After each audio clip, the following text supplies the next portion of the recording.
Aceh memang cukup tangguh. Ya, memang komandan. Kita harus mengambil tindakan.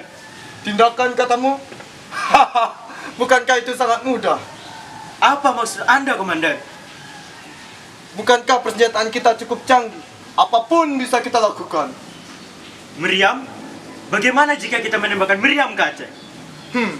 Bagus juga. Tak sia-sia aku memiliki pendamping seperti kamu. Lakukanlah. Akhirnya, pada tanggal 26 Maret 1873, Belanda menyatakan perang pada Aceh dan mulai menjatuhkan meriam ke daratan Aceh dari kapal perang Citadel van Antwerpen. Perang Aceh pun meletus. Ada apa, Mutia? Aku melihat suamimu pergi bersama pasukan Aceh. Pasukan Aceh? Apakah ini ada hubungannya dengan Belanda? Karena aku dengar dari suamiku bahwa Belanda telah melepaskan meriam. Mari kita tenangkan warga. Jangan sampai mereka panik karena berita ini.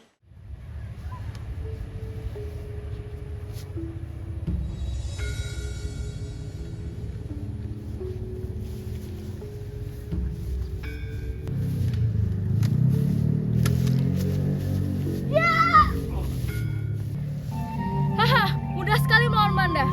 Tapi ini belum usai. Ayo prajurit, kita telah menang perang ini. Aceh dapat memenangkan perang pertama. Ibrahim Langga yang bertahan di baris depan kembali dengan sorak kemenangan. Sementara, Kohler tewas oleh Ibrahim Langga. Kematian Kohler sangat menguntungkan bagiku. Lihatlah aku sekarang, telah menjadi jenderal di sini. Kita perlu strategi baru. Loem, kau menyuruh aku membuat strategi. Bukankah kau yang bertugas untuk menyusun strategi baru? Saya hanya bertanya pada jenderal saya yang merupakan mantan pengatur strategi. Strategi yang hebat. Aku tahu aku hebat. Baiklah, aku akan memberikan ide yang bagus untuk membuat Aceh menderita. Ide apa itu, jenderal? Kita lihat saja nanti. Di bawah pimpinan Jan van Swieten, daerah Namukim dapat ditundukkan oleh Belanda. Sedangkan Keraton Sultan jatuh pada tahun 1874. Ayo kita pergi. Rombongan lain telah mengungsi. Ngadian beserta rombongan lainnya pun mengungsi. Sementara Ibrahim Langga bertempur di Gelitarum. Ia tewas. Kurang ajar kau Belanda. Kau telah membunuh suamiku. Akan kuhabisi kau dengan tanganku sendiri.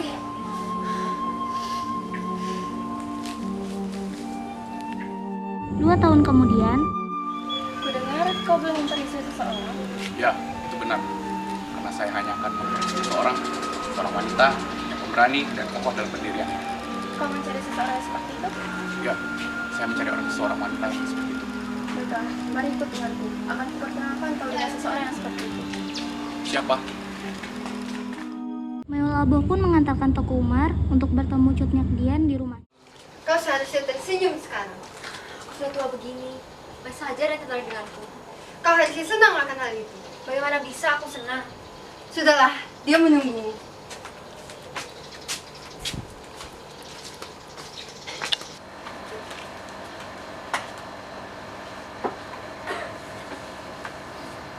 Perkenalkan, saya memperkenalkan diri.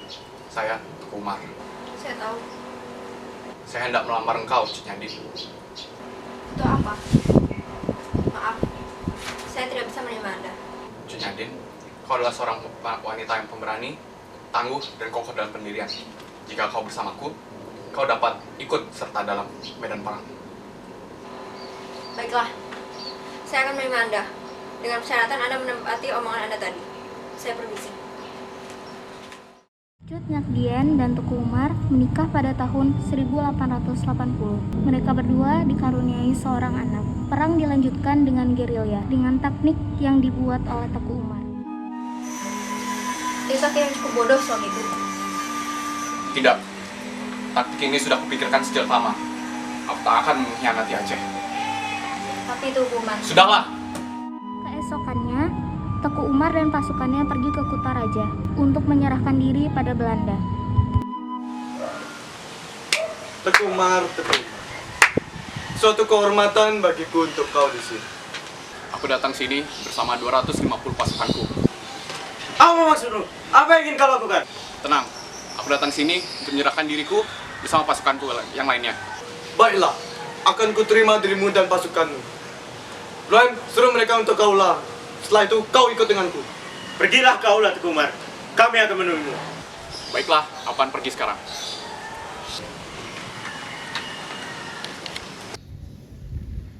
Hahaha. Musuh sangat mudah. Kukira akan sulit untuk ditaklukkan. Benar, Jenderal. Kita harus membuat rakyat Aceh marah. Apa maksudmu? Kita akan membuat Teguh Umar terhormat di sini. Dan itu akan membuat rakyat Aceh sangat marah. Baiklah, berikan aku idemu. Angkatlah Teguh Umar sebagai komandan pasukan Belanda dengan kekuatan penuh. Kekuasaan penuh. Baiklah, ide yang sangat luar biasa. Belanda pun sangat senang karena musuh yang berbahaya mau membantu mereka, sehingga Teguh Umar diberi gelar Komandan Unit Pasukan Belanda dengan pasukan penuh. Suamimu hebat, sekarang dia akan menjadi pemimpin pasukan kita. Aku harap Belanda akan hancur. Ya, aku sudah. Apakah kau tahu apa yang telah direncanakan suamimu untuk Belanda? Aku tidak tahu. Bagaimana kau diceritain? Harusnya suamimu memberitahu. Selamat pagi. Ya sudah, aku pergi.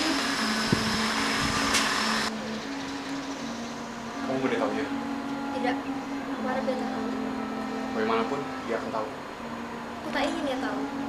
Sudahlah, kita melakukan ini demi Aceh. Teguh Umar terus berhubungan dengan Belanda. Umar mempelajari taktik Belanda dan mengganti sebanyak mungkin orang Belanda di unit yang dikuasainya. Karena merahasiakan rencana ini, mereka dituduh pengkhianat. Dasar pengkhianat! Sopankah kau seperti itu padaku? Aku lebih tua daripadamu. Entah apa aku bersikap sopan terhadap pengkhianat sepertimu. Kenapa kau terlihat sudah ini? Di mana sumpahmu? Haruskah aku menjawab pertanyaanmu itu? Aku sangat kecewa dengan jawabanmu itu. Pergilah kau. Baiklah, aku pergi.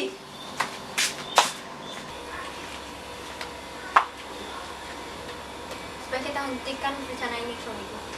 Apa? Aku tak ingin kita dikira pengkhianat oleh rakyat Aceh. Tidak, kita harus tetap melakukannya. Rencanaku sudah hampir berhasil. Maafkan aku, suamiku. Sekarang sudah mengeluh seperti ini. Keesokan harinya, Teguh Umar menjalankan rencana palsunya kepada Belanda. Hari ini, saya akan menyerang basis Aceh.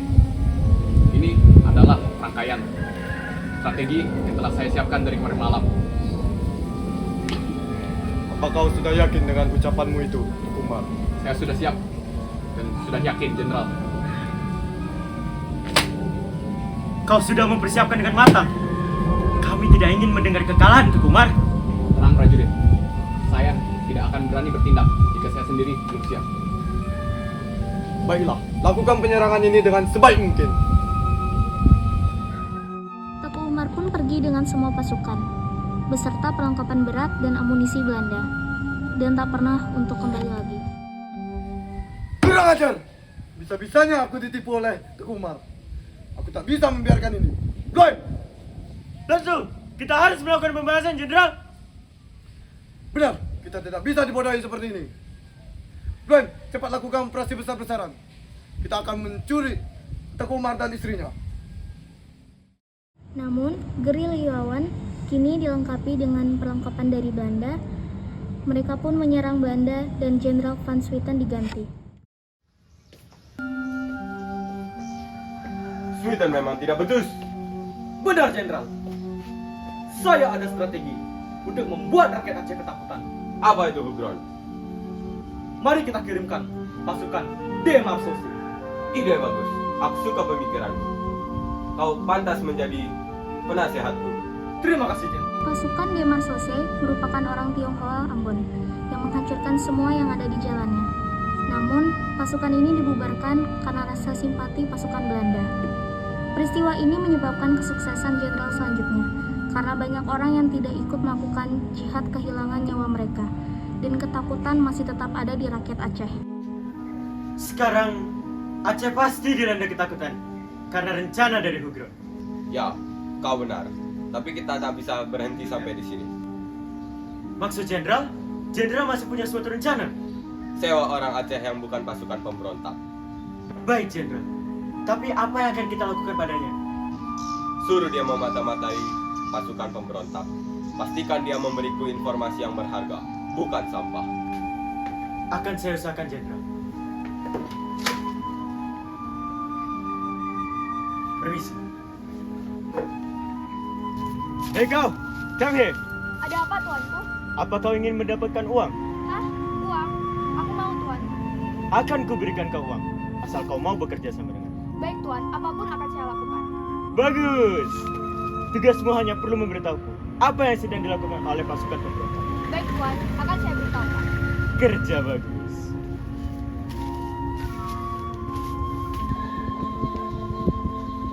Jenderal, saya telah mendapatkan informasi dari informan yang kemarin kita sewa. Apakah itu informasi yang berharga atau hanya sampah? Ini adalah informasi yang sangat berharga. Kau akan sangat senang ketika mendengarnya. Katakanlah. Tanggal 11 Februari, Teguh Umar akan melakukan penyerangan ke Mulabu. Bagus, itu informasi yang berharga untukku. Tekumar, sepertinya balasan dari Belanda baru akan tiba. Aku berharap rencana ini akan berhasil. Melihat dari kesiapanmu, aku pun yakin. Doakan saja kami. Itu sudah pasti. Berhati-hatilah dan berjanjilah. Nyadin, jagalah anak-anak kita dan jagalah warga Aceh. Baiklah. Karena Belanda sudah mengetahui rencana Teguh Umar, Belanda dapat membunuh Teguh Umar di perperangan. Ada apa, Mutia? Mengapa kau mendatangiku?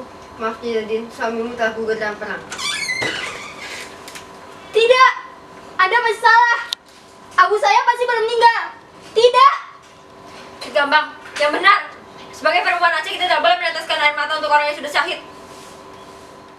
Cut Nyak Dien pun memimpin perlawanan melawan Belanda. Ia bersama pasukan kecilnya mencoba melawan Belanda. Selain itu, Cut Nyak Dien sudah bertambah tua dan rabun. Hal ini membuat pasukannya iba. Sebaiknya jika aku banyak istirahat, banyak juga rakyat Aceh yang akan terbunuh. Mau kemana kau, Panglaut? Aku akan pergi, tapi aku akan segera kembali. Baiklah, pergi. Panglaut melaporkan lokasi markasnya pada Belanda karena iba. Akibat Belanda menyerang markas Cut Nyak Dien di Betong Lasegou. Mereka terkejut hingga bertempur mati-matian.